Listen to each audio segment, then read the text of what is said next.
Welcome. May the demo gods be kind. Hi, I'm James Brundage. Welcome to Automating the Real World.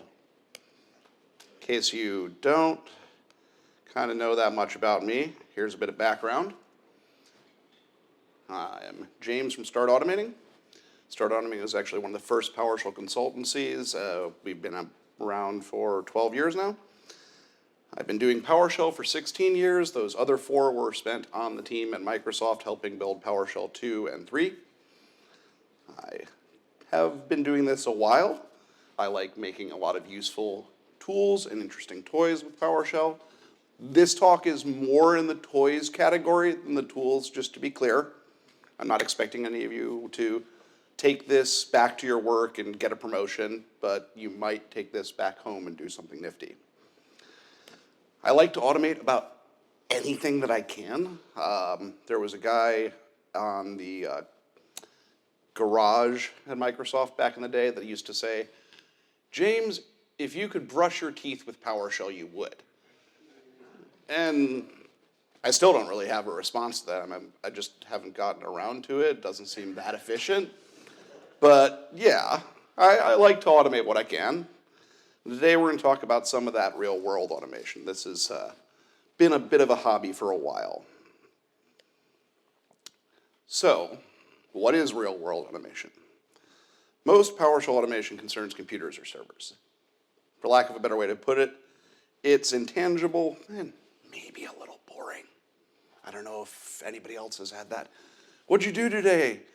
Oh, patched this, updated that, dealt with this incident, eyes gloss over, sort of reaction. So real-world automation automates tangible things, and we're going to cover a few of them today. High-level, Internet of Things devices are a great thing to be considering for real-world automation. If you already have one, great. You can see if it has an API, and you can see how you play with it. Another one we're going to cover today is multimedia. This might not necessarily seem as real world until you can kind of consider all of the places that you see, well, screens not showing a console on them. In fact, one of the things that you could do with some of the toolkit that you have here is build what we've got in the lobby, where you have tri-screens panning through different parts of a video. Another thing I'm going to briefly touch on here is 3D printing. If you have a tool chain to be able to automate, you can actually create actual physical devices from a bit of PowerShell code. It's kind of crazy. These open up a lot of new possibilities for the PowerShell language and let us optimize our lives. I'm going to cover the first part a little bit before I get into how life can get better. PowerShell is a great language.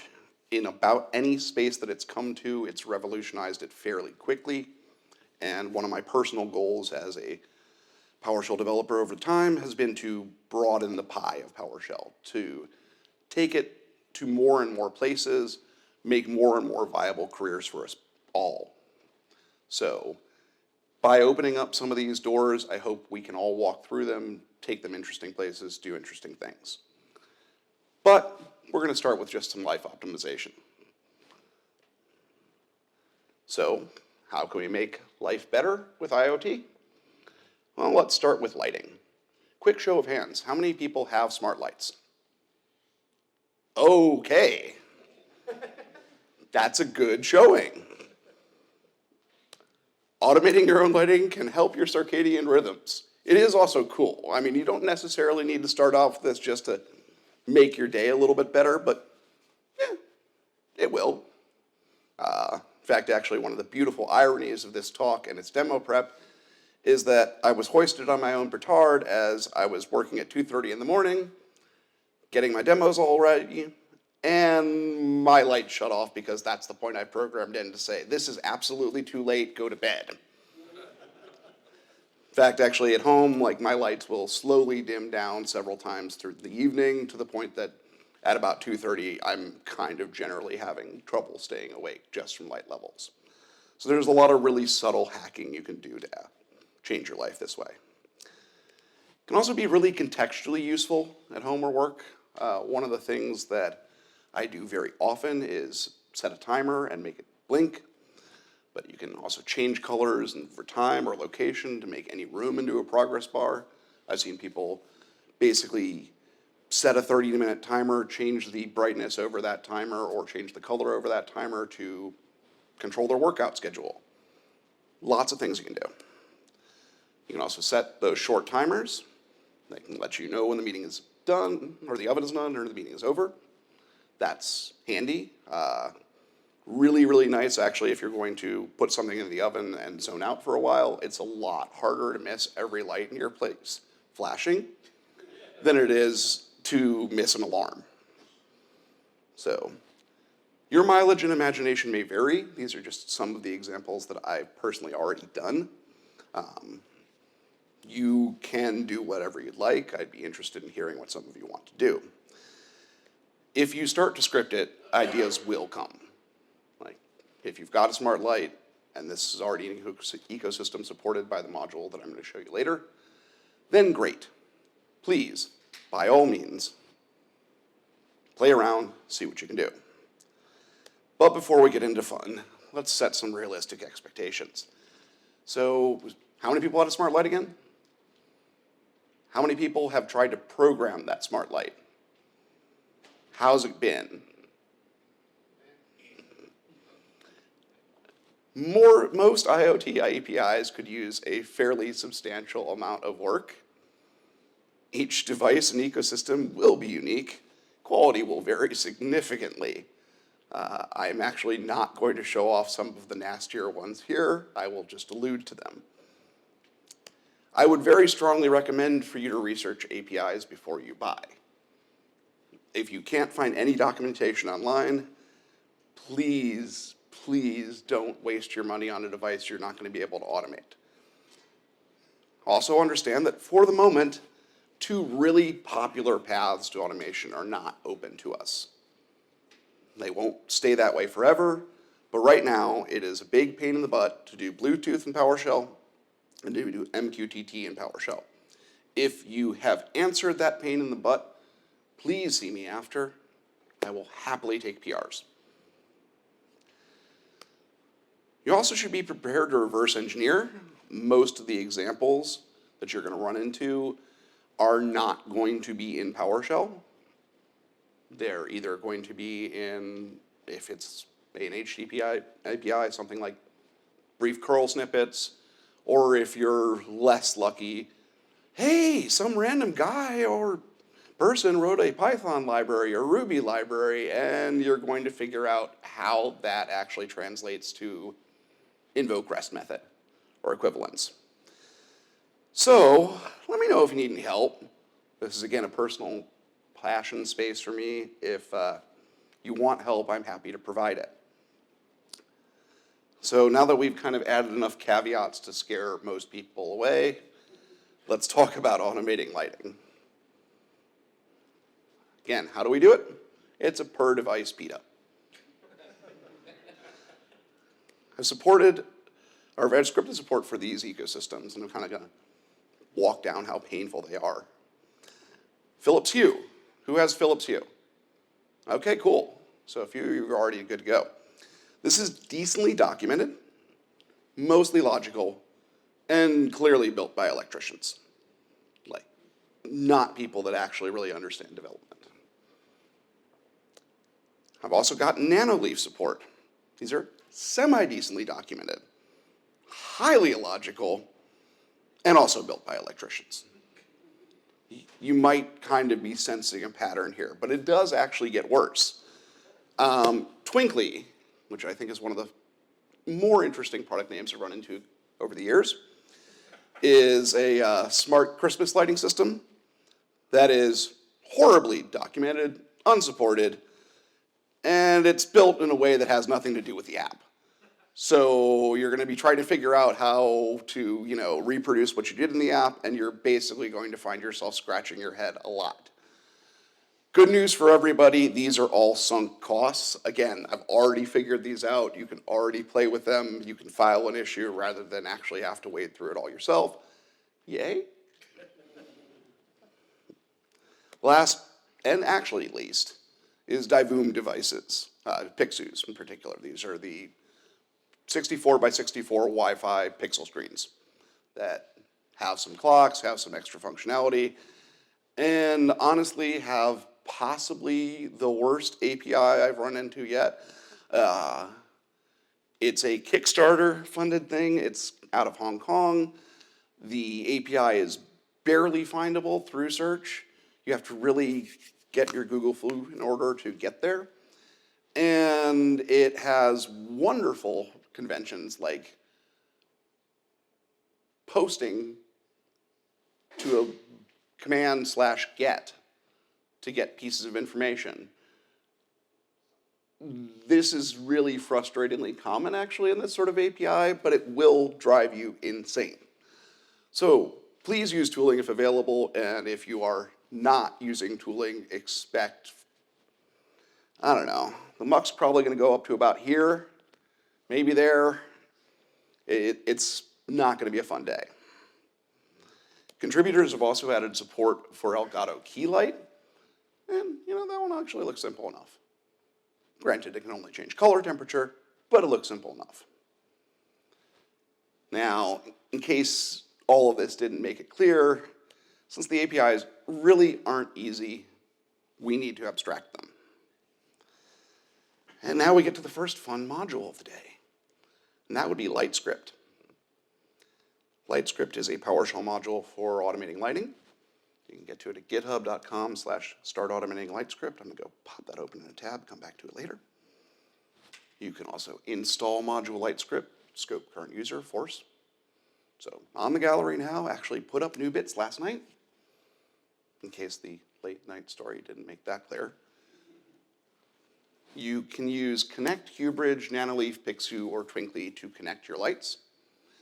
Individual authentication will vary. If you have a Hue, you're going to basically need to go over, press the button on the link bridge, then connect to your bridge. If you have Nanoleaf, you're going to need to press the button on the Nanoleaf.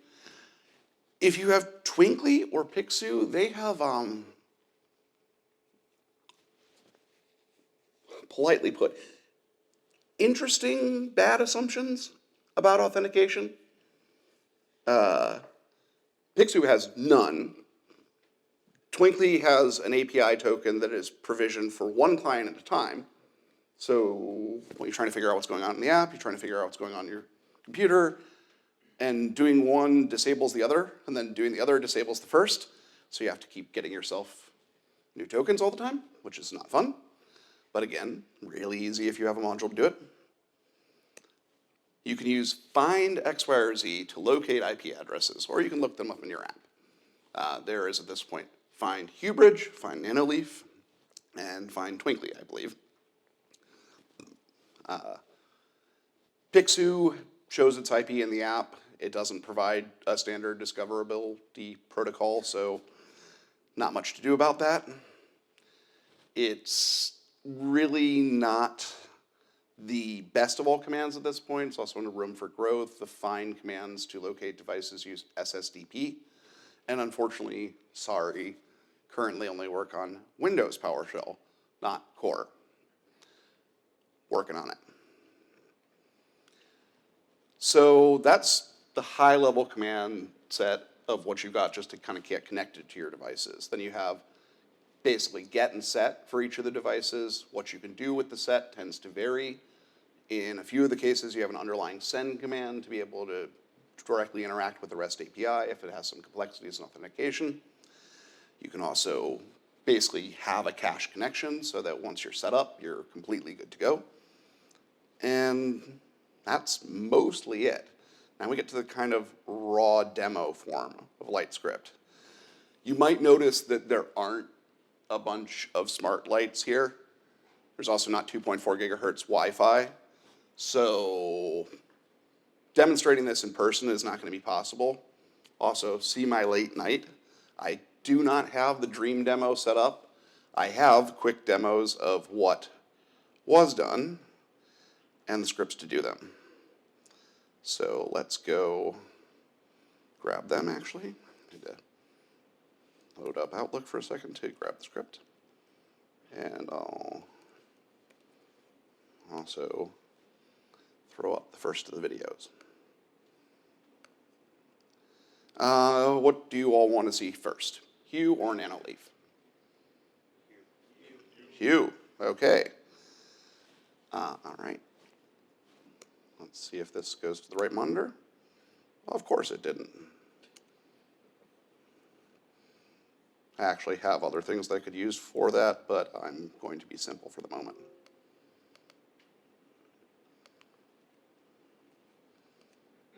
One second. Sorry for the quality, it's a hard thing to record. I will bring up the script that we're demoing in just a second and walk you through each of the steps.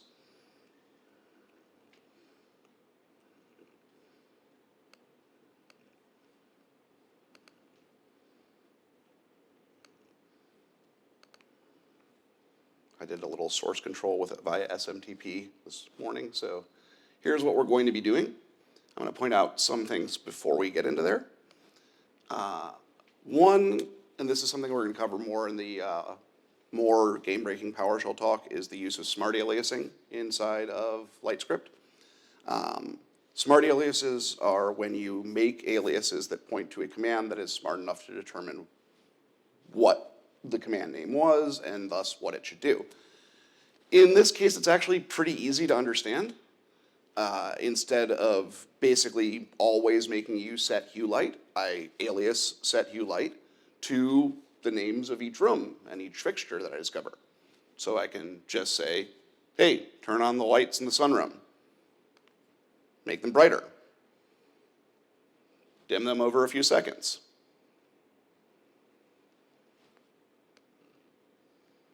Change the color temperature. Make the room pink. Make it blue. Turn off a light. Turn on a light. And transition over time. One thing I'm going to point out before I actually go show the video is that there are a lot of major differences, generally speaking, between what the device APIs can do and what the apps can do. Hue does not have the worst app. It certainly does not have the best one. It limits itself in how long you can transition. So if you wanted to set up an effect in your Hue bridge on your app, you can, I think, do a maximum of 15 minutes. The API supports 45-minute transitions. So you can slowly change color to color at a degree that's almost imperceptible to people around you. And it actually really helps that whole circadian rhythm automation because you're not sitting there saying, oh, it's suddenly darker. It's just slowly sunsetting inside. Okay, so a couple more things in that. We're going to also show the flashing lights just once. If you wanted to make them blink 10 times, you can use L select as the alert, not select. Of course, there's tab completion. You can also set a color loop and clear that color loop. And this is where we get to my embarrassment because I was going to add nice text to all these demos, but instead you're going to get to see about a minute of lights changing. Maybe. And also my camera not liking that lights change. Sorry, it's a real pain to demo these sorts of things live, so apologies for that. There, we're going up in brightness and changing color temperature. We should be getting to a few more changes soon. One other thing to note is it's taking about 5 seconds to go through each of them. I really did have nice ideals for auto-titling this whole thing, but que sera, sera. You don't really get everything done at 3 or 4 in the morning. What? Especially if your lights are turned off. Yeah. Fair. I also would say that it is a little naturally tiring to like have them cycling like that just for testing purposes, but again, there you go. We've got that. I think that was the 3-second transition. I think we're going to next go to them turning off. Or no, that's the longer transition. That's color temperature, and then we should have a couple more and be done. Oh, no, we're done. Okay, so that's Hue, or at least as demonstratable as I can make Hue in this sort of a context. let's go through Nanoleaf. Not a similar structure to our scripts, but it will look a little bit cooler. So first we're going to change the color temperature to 1999, because, you know, I like to party like it. We're going to set an effect, then we're going to change it to a particular hue, saturation, and brightness. We're going to set it to fade between a couple of colors. We're going to flow between a couple of colors. These are different effects on the device. Does anyone else in here own a Nanoleaf? Okay, we know which is the more popular system. Does anyone own any twinkly lights? Does anyone own a Pixu? Okay, clearly I have a problem. Cool.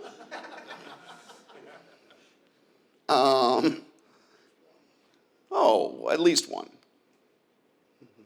But thank you. We all have problems. So, we're going to go flow between these two colors. We're going to switch the direction of the flow to go downward. By default, it'll flow left to right. We're going to make a color wheel. We're going to change the rotation of that wheel and make it rotate very slowly. We're going to set up some RGB-based fireworks, and then we're going to make that RGB-based fireworks show very fast. When you have a delay time of 1 and trans time of 1, it's basically when there's audio, flash effect, then stop. I will also be somewhat kind to you and come back to this in a half second, but the video clips that you're seeing have had audio sliced out. We're going to cover how as we get to the next bit. But now that we've shown Hue off, let's go show some Nanoleaf.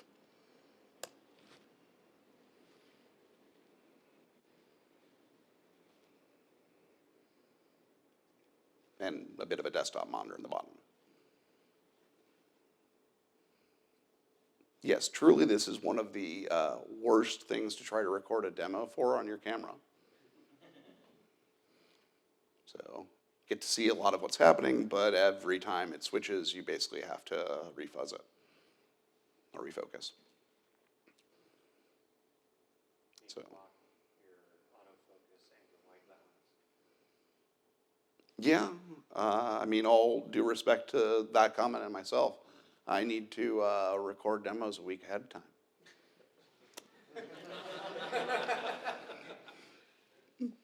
But yeah, thank you for the feedback.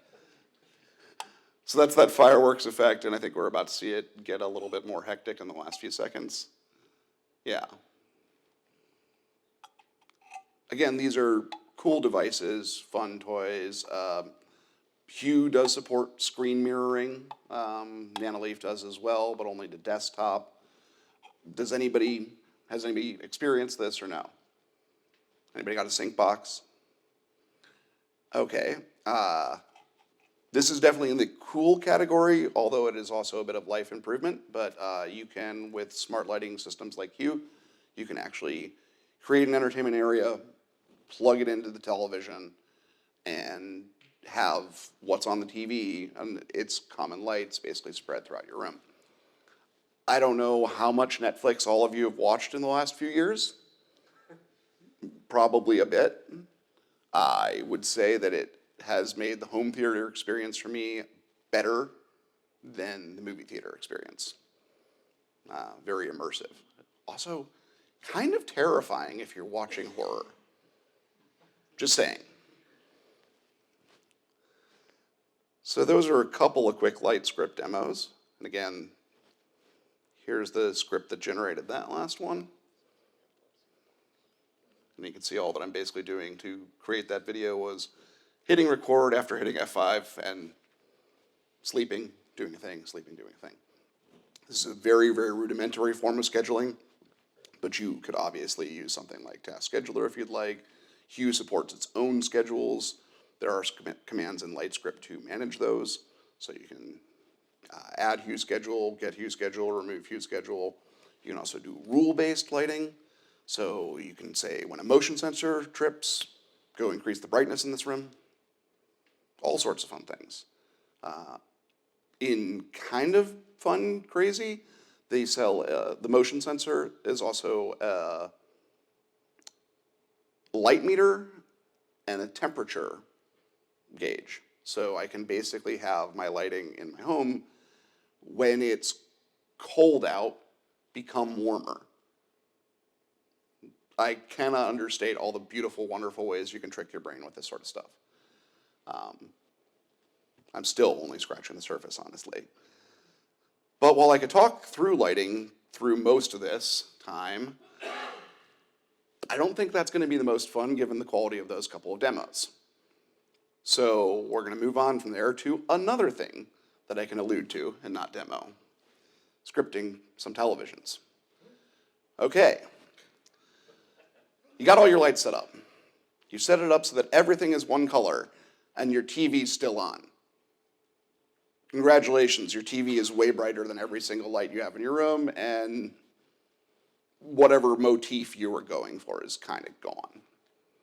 So I got to figure out how to script TV, right? If I want to actually get a fully synchronized home space here, clearly I got to control the biggest fixture. My current recommendation is getting a Roku TV or other Roku device. This is not a very heavy bias. We'll get to some of the why shortly. Basically, it's Roku's ECP. They have a public test API. This is enabled by default on every Roku. It's kind of interesting. I'm going to go take a look at its docs for a second. And actually, I'm going to go bring up some other tabs while we're here, just because I alluded to it and didn't, really come back to it. So let's take a look just side by side at how bad some of these APIs are. So that's Roku, and got the other couple and a couple of tabs here.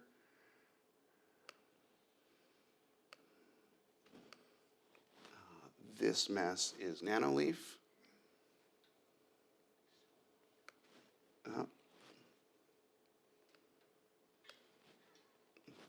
No, that mess is Nanoleaf.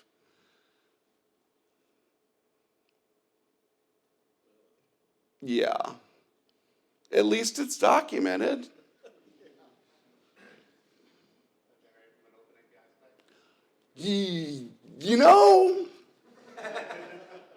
Let me actually flip back over to the other tab here. They say it's an open API, but there is not an open API spec. False advertising, man. The other thing to kind of note is that both Hue and Nanoleaf are behind service agreement walls. Oh, sure, you're not going to do anything too terrible with our APIs. Yeah, we'll give you your email just so we can get the developer documentation. This is strangely common in electronics and deeply frustrating, because why would you do that to your API? You're just limiting the number of people that can use it. Hue is also messy. Let's go to a few of the different APIs in there.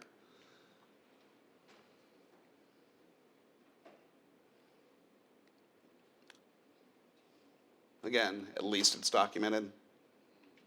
And this one, to be fair, is somewhat decently documented. It's also still very much built by electricians.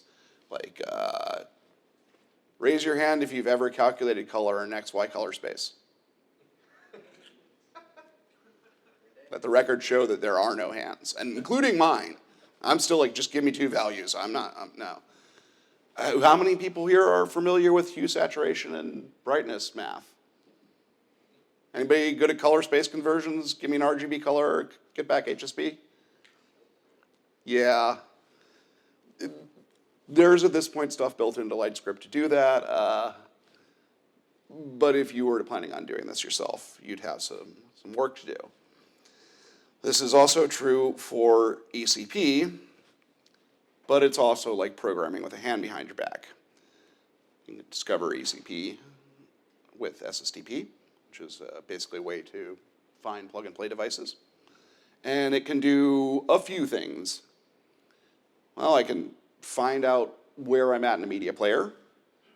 I can press a key down, press a key up, actually fully press a key, get device info, get app info, get some channel perf information on newer devices, get some bitmaps and sig nodes on newer devices.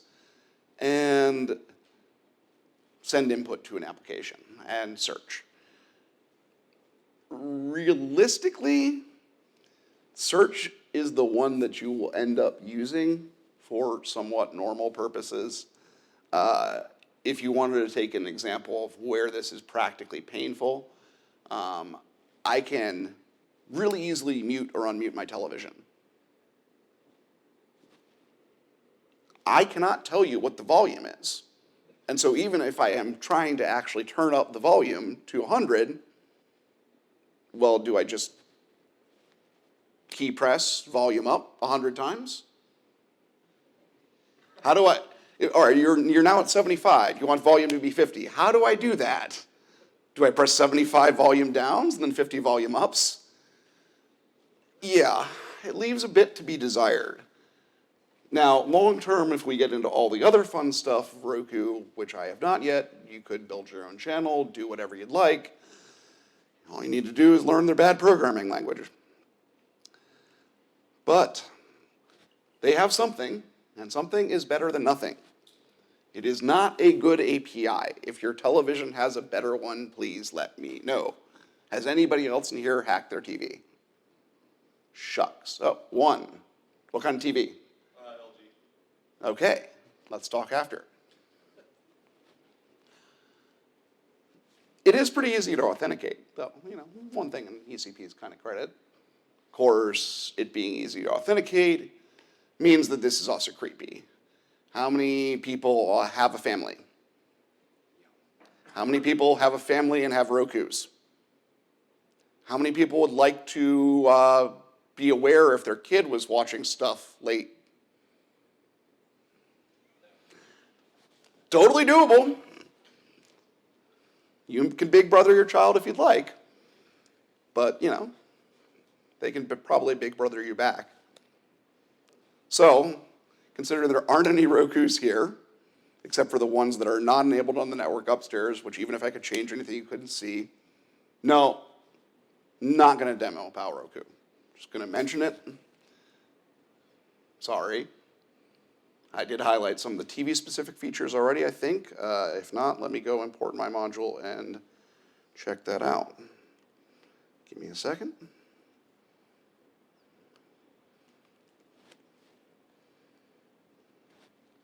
Because honestly, PowerRoku is the weakest of this bunch, so.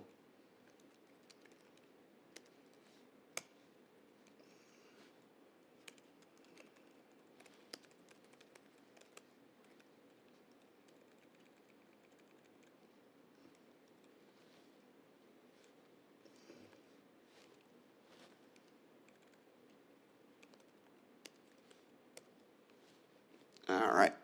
So I cannot actually get any Rokus right now, but I can get Roku-syntax. So TV-specific features, you can get the list of channels, change the active channel, or get the active channel, get the active apps, get screensavers and themes. You can also send Roku to send full text, key down, key up, key press, volume up, volume down, changing the tuner, changing the AEV input. And honestly, that last part is kind of all I need. Like, realistically, to my original problem space, I don't need to control the TV that much. I just need to tell it to change over to an HDMI input of my own control, right? So, that last one there, that's the one that I'd be using. If you've got Roku TVs, you can also do the same, and then you can basically plug it into a device of your choosing and party on. That brings us to rough draft. How many people at this conference have I already mentioned rough draft to? Okay, a few. How many people did I mention it to over the years that it was kind of hanging out on the shelf? No, I need to hype more. All right. Rough Draft is a module for multimedia. It's built on top of FFmpeg. Who knows FFmpeg? Who likes FFmpeg? I rest my case. FFmpeg is a ludicrously powerful multimedia toolkit. It is also obscenely arcane and could greatly benefit from tab completion. Like, really, really needs it. Rough Draft organizes multimedia scenarios into several extensible -media commands. Now, I'll briefly touch on extensibility in this talk, assuming we still have the time for it. But it's a really cool technique to allow a bit of a script to apply to one or more functions. And since one of the key things, if you understand a little bit of FFmpeg, is, well, this set of input parameters will control whether I'm converting or editing or joining a number of videos or audio files together, and this other larger batch of things will be what filters I'm applying to them. Being able to cleanly separate those and have those filters apply to multiple different commands, that's very handy. This lets us fill out the functionality of FFmpeg without too much trouble. I already have a bit of it loaded here, so let's just get an idea of how much functionality.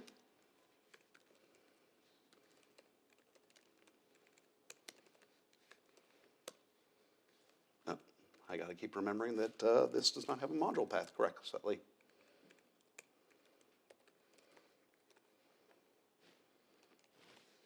Because after too many years of developing for Windows PowerShell, I still keep my module path that way. Anyway, let's go ahead and get command module rough draft. Nice, relatively short command list. Easy enough. Get a sense of how much stuff is in there with dash syntax. Some of these have a bit. Just a tad. Let me get my mouse over there.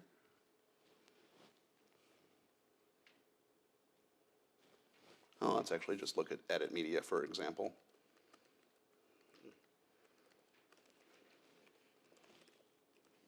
Edit media at this point has the most filters supported. That's probably too many to see.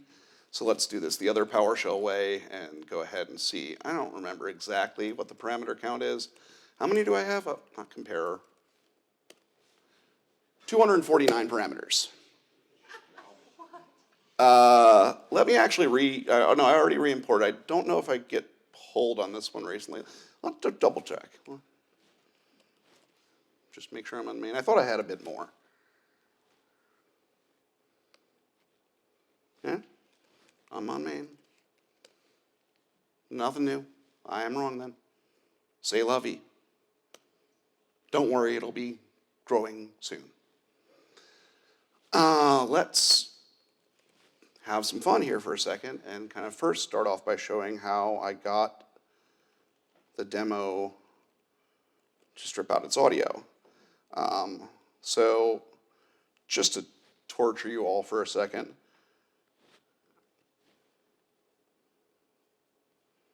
if I can never get my mouse over there, I have the great view from being at the edge of Capitol Hill in South Lake Union and the bad audio from living at the edge of I-5. I'm sorry. That's what that sounded like. Wouldn't have made for the best experience for everybody. So if you want a real simple script you could actually do with rough draft very easily. In fact, I did this prior to the demo. Go split out the media here into just having no audio. So there we go. Knock out one stream. There's also, of course, no video. If I really just wanted to go to sleep to that sort of trafficy sound, you know, real great white noise generator. One other fun thing that I did kind of heading up towards here, which looks like it finished up, is I took my drive out here. Fairly recently got a Tesla. It has dash cams in there. You can take a USB stick of the recordings. They will come out with basically a number of different camera from this angle, MP4s, just kind of split in an arbitrary time. And this part's quick enough that I can just go ahead and re-demo it. But I can go ahead and take all of that. Oh, I can re-demo it and have the demo gods be a little unkind. Let's see if it's loaded in there. There we go. Okay. So run that selection.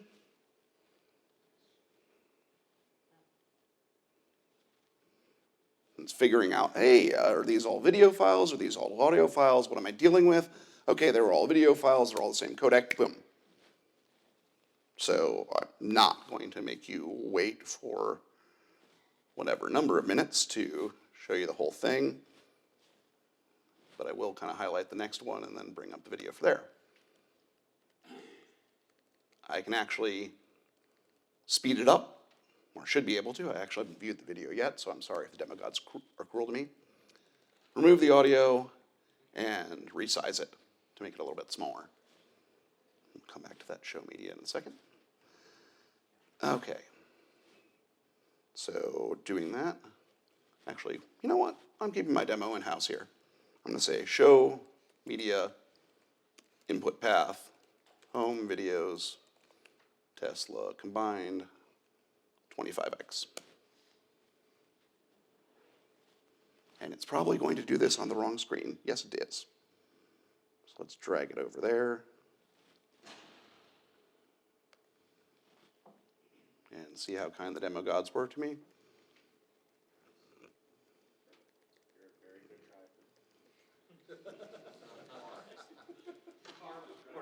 Are you just, is everybody looking and critiquing by following distance here for a second?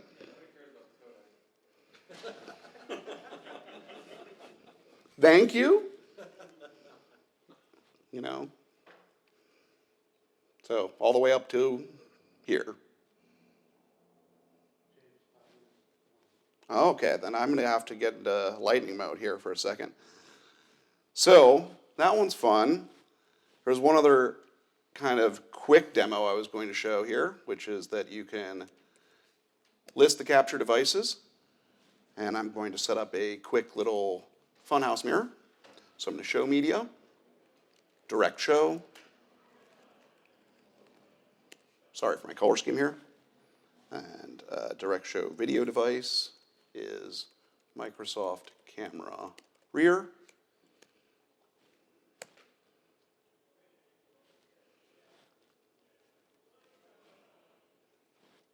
It looks like it's putting that over there, so let's give that a better view to everybody here for a second.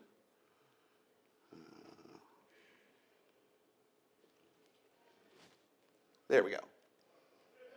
Kind of redundant because I'm going to need to do this again in another sec, because I'm going to add some effects to it and make it a bit of a funhouse mirror. So I'm going to edge detect, and I'm going to yeah, let's just do edge detect and a mirror.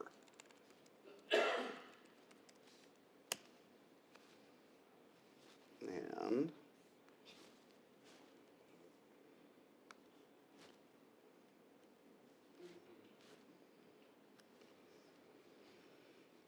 so yeah,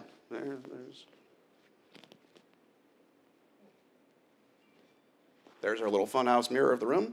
Sorry if you're not on the side currently being displayed. Quick, example of what's in there. Since I don't have that many minutes left and I've got to kind of run into overdrive here, I'm going to get back to the slide deck and kind of blast on through. I will cover more of Rough Draft tomorrow. You can ask me more about it later. It's a fun module. We already did that. I'll take a look at extensions and questions afterwards. So we did the demo. This one, I'm sorry, I'm not going to have time to go into that much. There's a new module out there for you called PS3D. It will allow you to basically do CI/CD around 3D printing in PowerShell. So you can have an OpenSCAD design, get all of its customizations, provide some new ones, get out an STL, get out a PNG if you want. Real nice. Like with Rough Draft, we're building on top of tools that exist. Again, sorry for the bit of the rush, but only so much time. OpenSCAD is a programming language for 3D design, in case you're not aware of it. It's real useful. I was going to say fun, but that would be a lie. It allows you to create customizable designs and save those customizations, and again, we can actually now work with that in PowerShell as well. We're not going to show off PS3D. Now we have a couple of fun other bonus rounds. Places that you can run PowerShell that you might not expect. This one's obvious. PowerShell and Raspberry Pis. Going back to how I actually completely control my TV, that's real easy. PowerShell works on a Raspberry Pi. Come back to that in a second. PowerShell does work on a Raspberry Pi, and I can basically control the Raspberry Pi remotely to display whatever I would like on my actual television. There are instructions to get it set up on Raspberry Pi. They are for the wrong architecture. If there's anybody from the Microsoft team here, please fix that. Raspberry Pi plus rough draft plus HDMI output is basically full control of your screen, or just the world's fanciest photo frame, if you want. PowerShell and Pi and Lightscript together means that you have a little lighting board. I don't know if anybody has ever actually done professional lighting, but those things get really expensive. So it will be cheaper. Not going to get to demo this one yet, but I'm really looking forward to it. Pi plus PowerShell plus Tesla is an onboard computer that is beyond Elon Musk's control. Also, who knew you could run PowerShell on Android phones? Oh, okay, cool. Userland will let you run Linux on Android, and then you can install PowerShell. But again, you have that same architecture problem. In this case, more logically, because most of the people running Debian are running on x86, x64. But hey, yeah, you can actually, run it on ARM. So after you change your architecture, you're good to go on that one. So these are two really interesting places that I'm looking forward to exploring more. Android phones, unfortunately, look like they're going to be a little less useful for this, just because userland is a little limited. But these are a couple of other places you can play with PowerShell that you might not expect. I think we got one more. What else will be automated, or am I looking at automating? You can always give me new ideas. This is a fairly new passion and new space. These are a few things on my near-term radar, because again, I need help. One is the Bond app, which is a way to control IR signals and receive and record them. Sure, I could do this with IR Blaster as well, but they actually have a REST API, so I will try it. Going to be building out more Raspberry Pi and microcomputer end-to-end scenarios. It's great to be able to tell you can use it as a fancy photo frame. I'm sure you'd all love to download a package. The other thing that would be fantastic is multi-device lighting control. The innards of this are already there in Lightscript. I've already kind of described how immersive having smart lighting plus it synced to your TV can be. Well, imagine that being true for every fixture. And I'm getting the must-be done now, so multi-screen mirroring, Tesla, and long-term, if you have Bluetooth scripts, MQTT scripts, or HTTP MU scripts, hit me up. I'm always open to new ideas, and I think I don't actually have time to hear what you think today. Come back later.